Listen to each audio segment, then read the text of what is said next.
So I dare you to just stare at this for 5 minutes.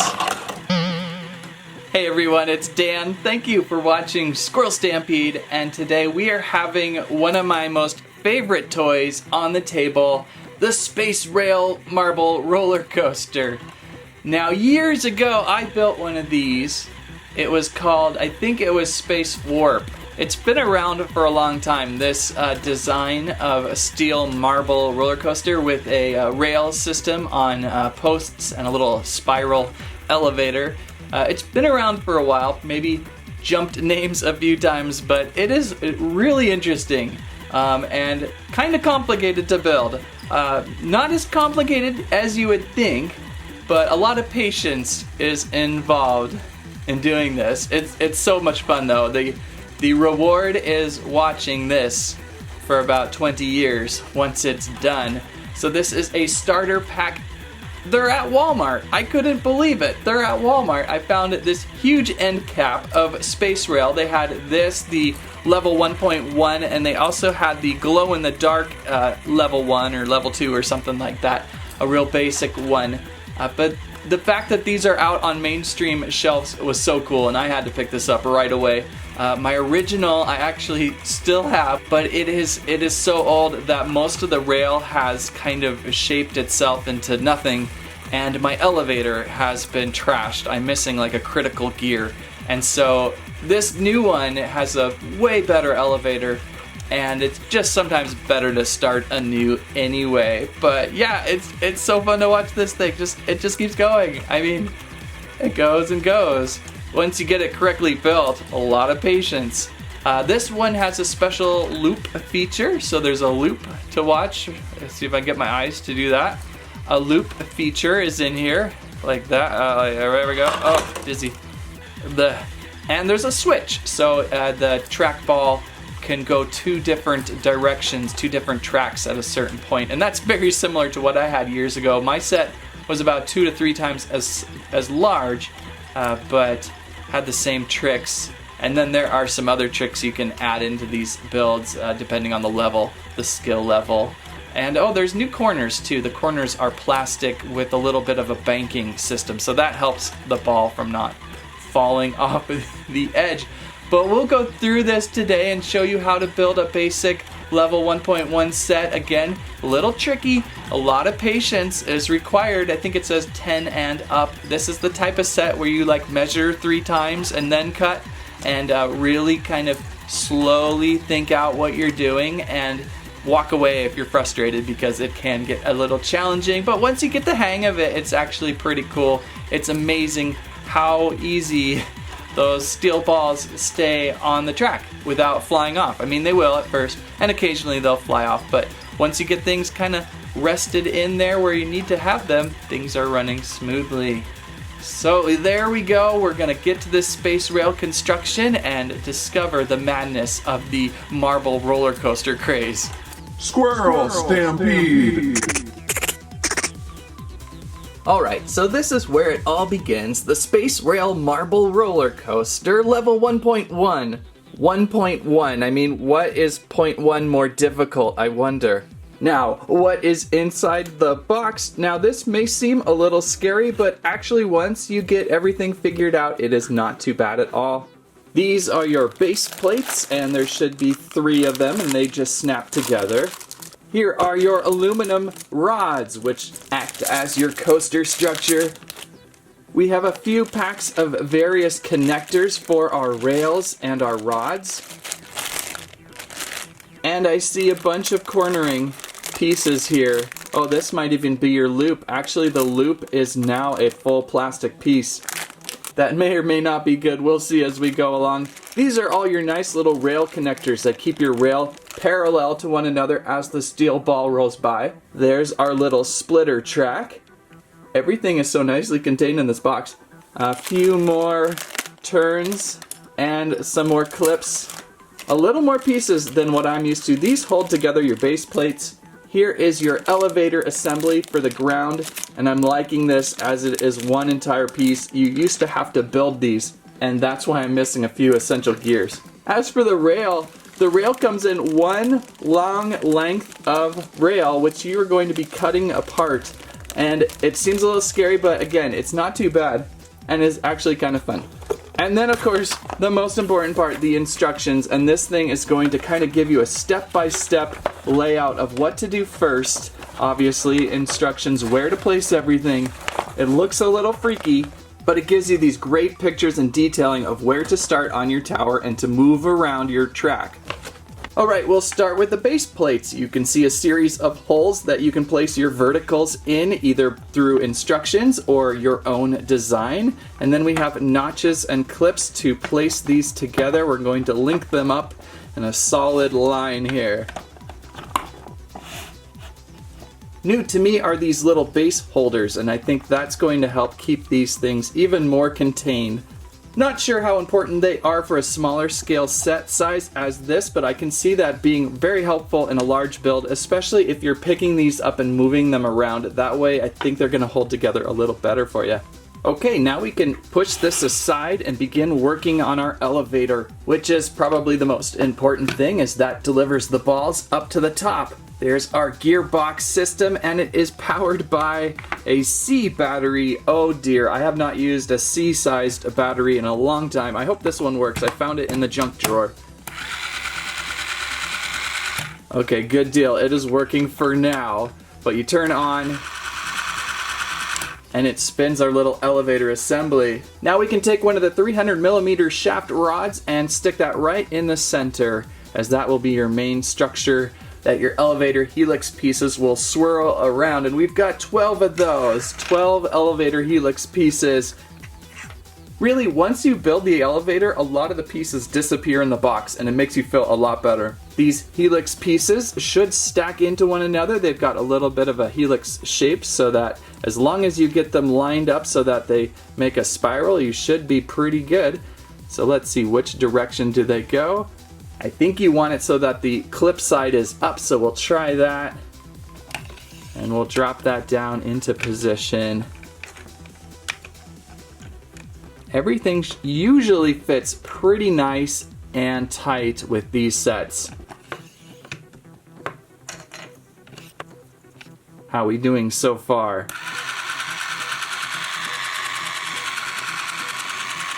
It's a little wobbly, but we'll add on some structure in just a second. So let's continue adding these on.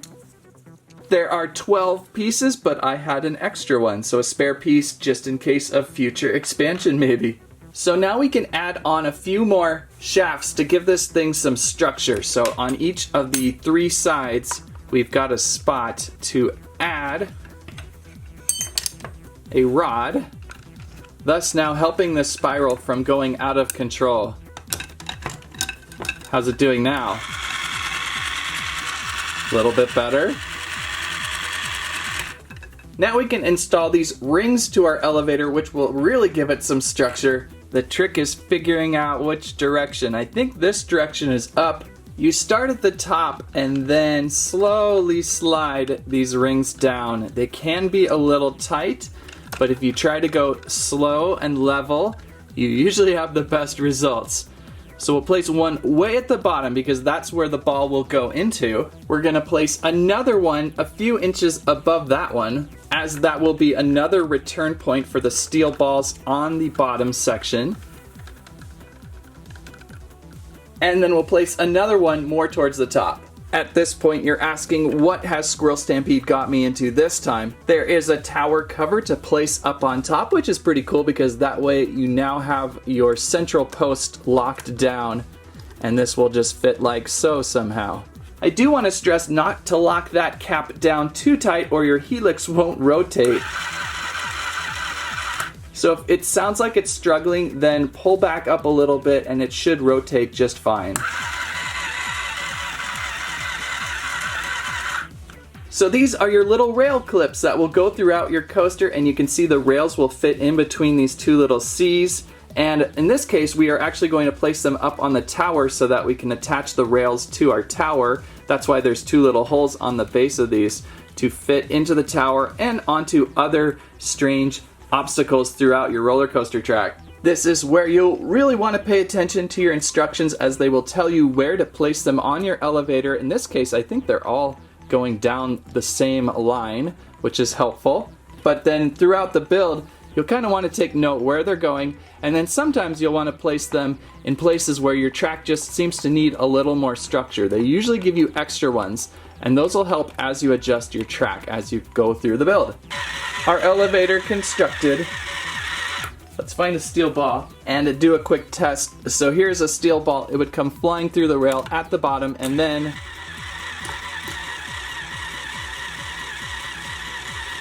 raise up to the top and then fly out into my hand.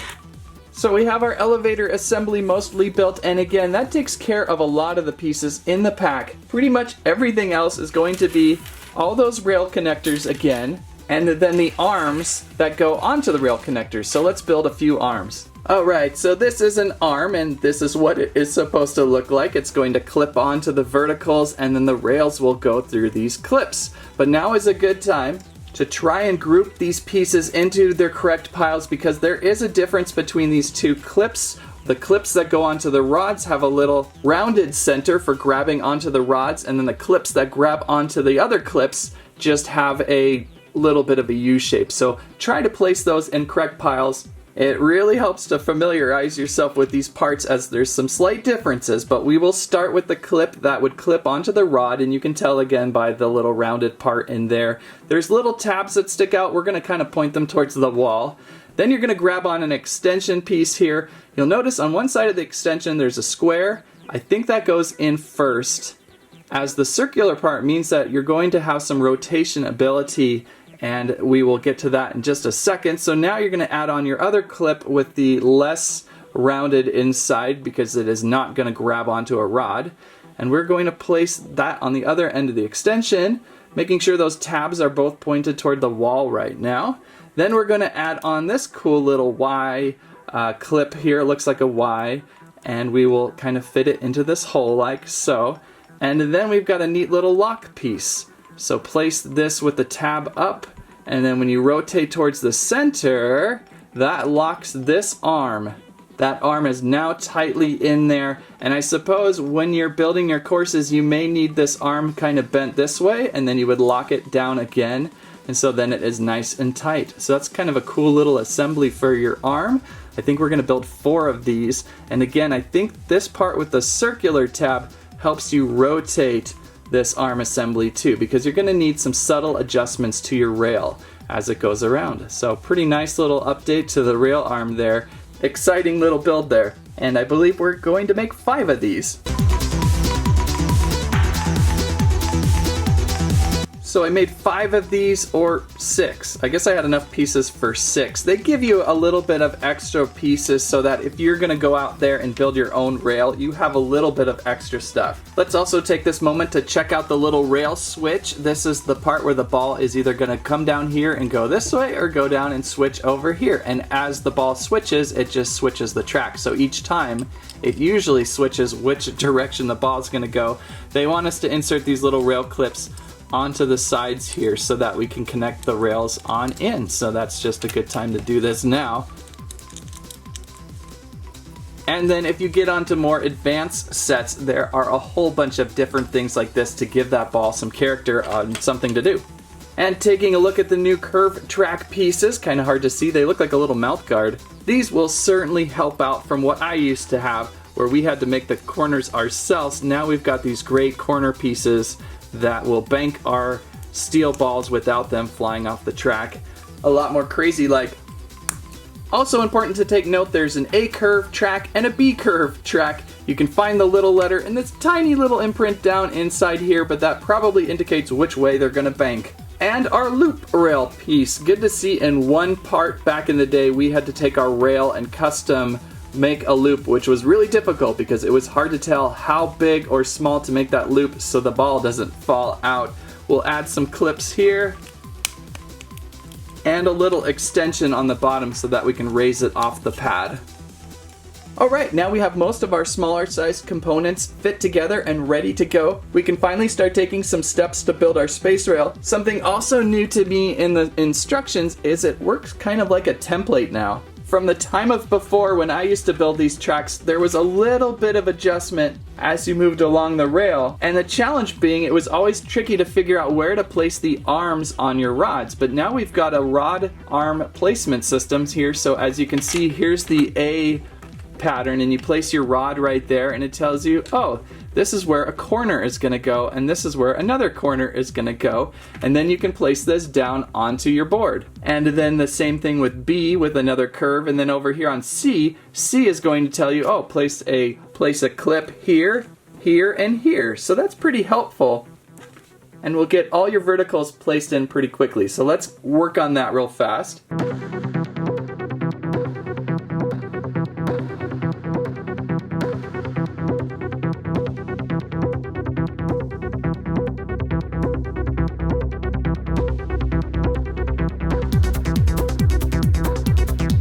Okay, so here's where we are at with the build. I can't say I like the template build method. It is a helpful guide in telling you where to place which A or B curves, and maybe some light distance placing of the clips and the rails, but I found it better to go off just the front box cover picture. It's nice that there's a little bit of information everywhere to follow, and hopefully that'll help us out as we build. So now let's add in the elevator. It's going to go over onto this side. It's going to overhang off the base a little bit, and there's some extension legs for the elevator too to stabilize it. And now we add in the loop piece. It should fit right into here. And finally now we should be able to add in some space rail. So the rail is very squirrely at first. It wants to coil back in on itself. Almost looks like a filament for a 3D printer in a way. It's a nice white and rigid rail structure strength. Once again, inside the guide, it will tell you the lengths that you need to cut the rail. Down here at the bottom, I believe that is to scale, so you can place that rail down onto your map there and start cutting. Just make sure you keep your rail all separated so you know where your lengths are gonna go. So I cut my first section of track. This is J. I guess I'm almost going backwards, and I like to work from the top down, and this section's actually going to reach from one end to the other. So we're going to grab onto this clip at this curve point right here and clip it in, and there's a center clip here, and all of this at first can be adjusted as you go on, so do not worry about what's going on right now, and then we will tie this down to the other end. So our first section of rail here has been reached, and then you continue on with the other side. And there we go. And you can see that there'll be sections where we will add on extra clips to give it more structure. And as you're building this, you will find that these rods are going to be pulling and fighting against each other. The more rail you add, the more structure it gives to the whole thing. Alright, most of the rail sections are now placed in. The good news is we have a little bit of extra rail there, so a good tip is to always cut your rail a few millimeters longer than indicated. It's always a little bit better to have them oversized, and then when you get close to a connection and you feel like it's too long, you can cut off a tiny bit more. By the way, I used this nice 3D printer filament cutter. I wish there was a cutter included with this pack. It seems like that's a no-brainer, but there isn't. So you want to find a really nice sharp cutting pliers that will give you a nice clean cut. So cutting the rail a little bit longer can help you out. Usually on the outer ends of a rail it's going to be a little bit longer, kind of like a racetrack. And then once everything's pieced together, we can start testing the rail out to make sure the ball stays on. Oh, watch out, squirrel. And again, this is where that template guide came in handy, telling you what level to place the curves and these arms. But on the other hand, a lot of this is just self-adjustment. Every track is going to behave a little different, especially in how you cut the rail, the way the rail behaves at first. It wants to coil back in itself. A real good way of going is to test place your rail, not making it perfect, waiting about 10 minutes. The rail will then kind of mold into itself, and then you can do those minor adjustments. And you just basically start up at the top and go, okay, let's see how far this ball is going to make it. I have a little bit of a bump right there. Can you see it? The ball slowed down. I think it's because I placed a squirrel on the track. So I'm going to want to adjust a few things. Probably this arm needs to go down just a little slight, and maybe this up just a little bit. to create more momentum of that steel ball. Let's give it another go. There we go. Oh, we've hit the connector. I believe we're finished there, robot. We can take you down. Oh, there he goes. And the ball has stopped down by the loop where the Clinker's Max is. And we will have to stand away, Clinker's Max. It's best to have your building workforce away from the track in testing. So let's give it another test up top here. Going around well, a little slow there, hitting the switch. And that direction works, so let's flip on our elevator now. We've got 2 balls in action.